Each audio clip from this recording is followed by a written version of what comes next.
saudara seiman dalam Tuhan Yesus, khususnya warga Gereja Protestan Indonesia Timur dimanapun berada. Malam ini sebelum kita mengistirahatkan badan kita, saya mengajak kita untuk masuk hadirat Tuhan, mendengarkan dan merenungkan firman-Nya. Mari kita mohon kuasa Roh Kudus. Kita berdoa. Ya Allah Roh Kudus, kami bersyukur penyertaan-Mu dari pagi sampai malam. Dan malam ini sebelum kami membaringkan tubuh kami masuk hadirat-Mu memohon berkat rohani melalui firman-Mu. Berkuasalah dengan Roh Kudus-Mu mengajarkan firman-Mu bagi kami. Di dalam nama Tuhan Yesus kami berdoa. Amin. Firman Tuhan yang kita dengarkan malam ini saya persiapkan dari kitab Mazmur pasal yang ke-26 ayat 1 sampai 4. Firman Tuhan berbunyi, berilah keadilan kepadaku ya Tuhan, sebab aku telah hidup dalam ketulusan. Kepada Tuhan aku percaya dengan tidak ragu-ragu.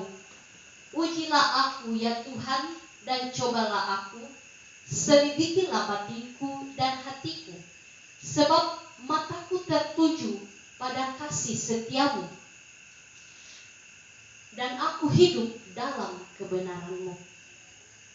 Aku tidak duduk dengan penipu dan dengan orang munafik aku tidak bergaul. Demikian sabda Tuhan. Amin. Dari firman Tuhan ini kita merenungkan dengan sebuah tema, yaitu Allah sumber keadilan sejati. Saudara-saudara segenap keluarga umat Tuhan dimanapun berada, di saat saudara mengalami perlakuan tidak adil dan tak satu pun manusia yang membela perkara saudara, maka kepada Tuhanlah adukan perkara saudara, karena Tuhan adalah sumber keadilan sejati.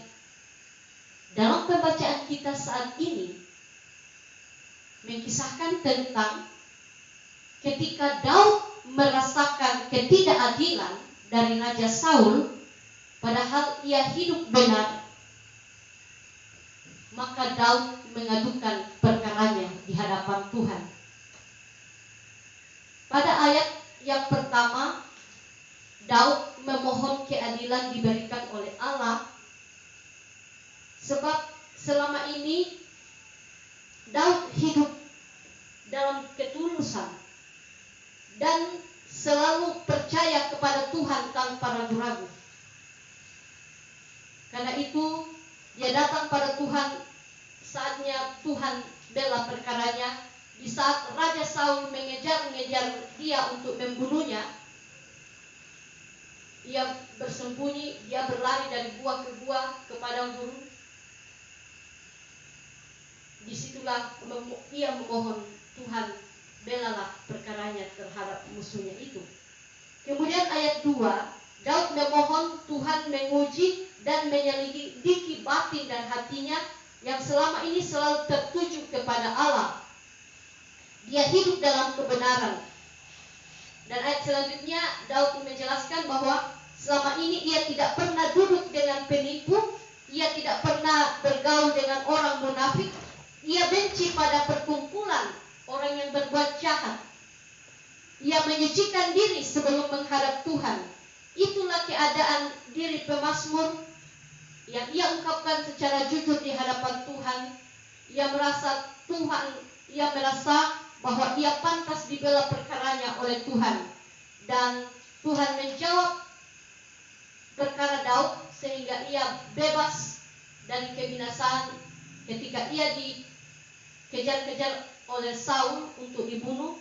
Ternyata itu tidak berhasil dan Daud boleh selamat lepas dari para musuhnya. Dan juga dalam ayat 9 isi doa pemazmur,